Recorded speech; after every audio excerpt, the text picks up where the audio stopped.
Next is Kathleen Norbut. My name is Kathleen Norbut. I'm a lifelong Massachusetts resident and a Massachusetts taxpayer. I've received no funding from any gambling interest for or against the proposals that we're talking about today. And I believe that that's a disclaimer that each and every one of us should be starting with, because this is a cash-based business that has been wrought with graft.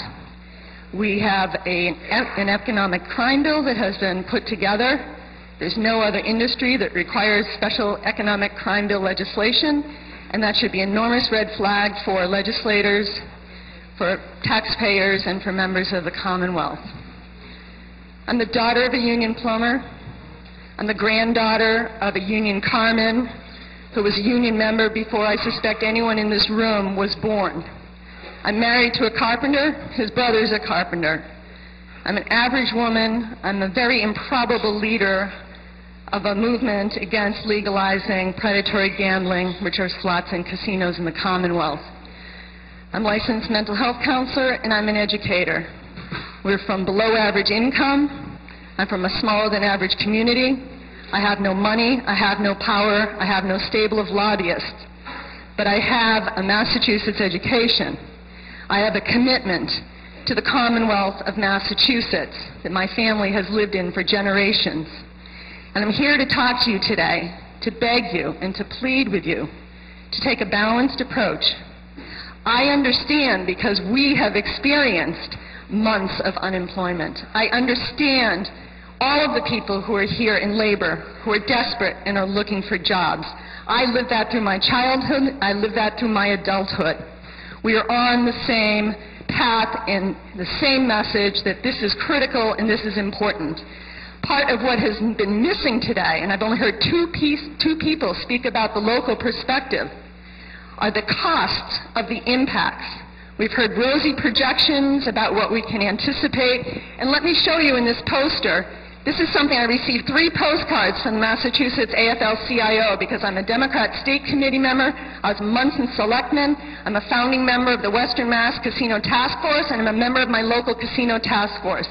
I'm the chair of that. I have received no money for the work I have done. I went to Staples and I spent $121 to show you the misinformation that has been promulgated by the governor, by top officials in this state, needs to be looked at. We need an independent cost-benefit analysis.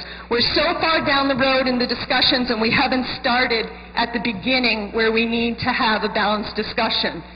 I know from my work as a selectman that things are extremely difficult on the local level.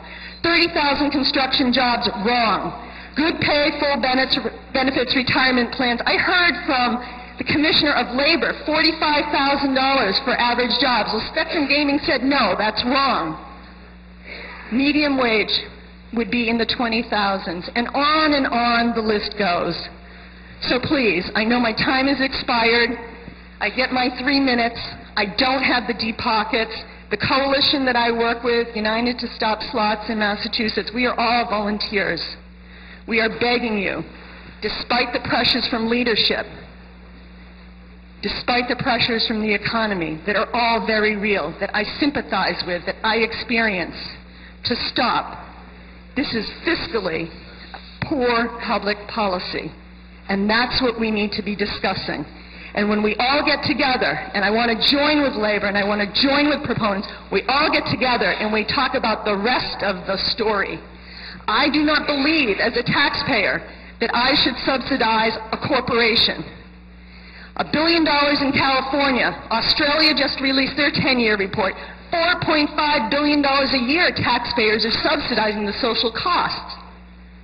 Connecticut's June 10-year study shows the entire region where the casinos are located was negatively impacted.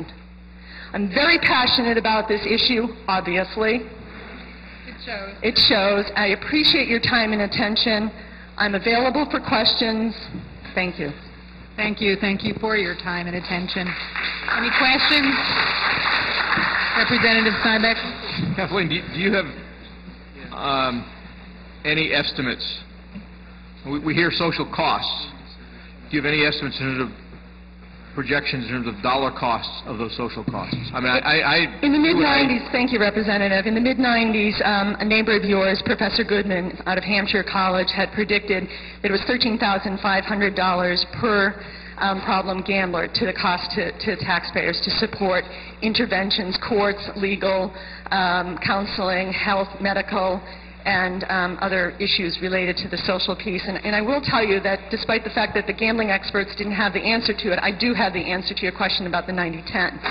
That's from a study by Christina Brinkley, who is a Wall Street journalist, and that was with her work with Harrah's.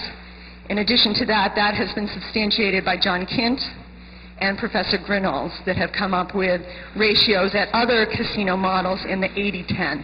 So 10% of the player, 80% of the revenues. Representative Guyer. The Connecticut study was also performed by Spectrum Gaming, and Munson, the community that I live in, that I was a selectman for 10 years, was the only community out of the 351 that was highlighted in that report. That the Spectrum Gaming report from Connecticut is on their DORS website, and that will give you an idea of the cost of the impacts to our towns. And I beg you, as a local selectman, again, our communities are in tough, tough shape. We cannot take another hit. Any other questions? Thank you very much. Thank you. Thank you.